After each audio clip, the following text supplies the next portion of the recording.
Cinema గురించి. కానీ వీళ్ళు కనుక ఏదైనా మొదలు పెడితే ఏప్రిల్ 9 తర్వాతే మంచిది, కానీ తప్పకుండా చేస్తారు, తనేమీది కాదు. సంక్రాంతికి వచ్చే సినిమాల్లో ఎలాగూ నేను ఆల్రెడీ చెప్పాను ఏమని, 3 సినిమాలు రాబోతున్నాయి సంక్రాంతి, 3 సినిమాలు వస్తాయి.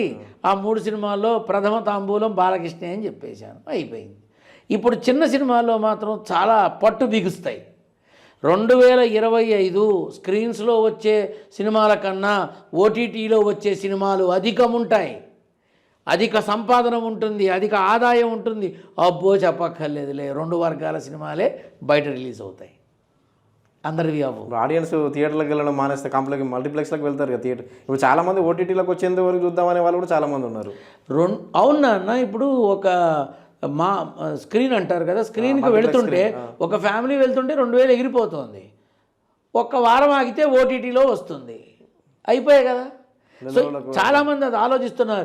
ఈ పుష్ప సంధ్య థియేటర్లో జరిగిన గొడవకి చాలామంది మొదటి రోజు మనకి సినిమా వద్దు, సింగినాథ్ వద్దు, పిల్లాపాపలతో ఇంట్లో ఉందామని చెప్పి నిర్ణయించుకున్న వాళ్ళు ఉన్నారు.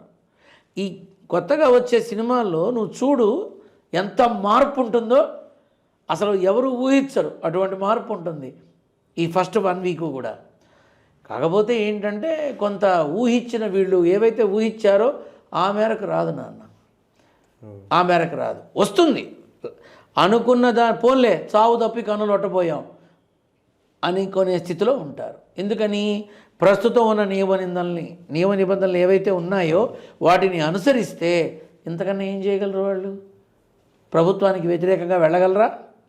వెళ్ళలేరు. కాబట్టి మొన్న జరిగింది దృష్టిలో పెట్టుకొని రేపు వచ్చే సంక్రాంతికి జరగబోతోంది.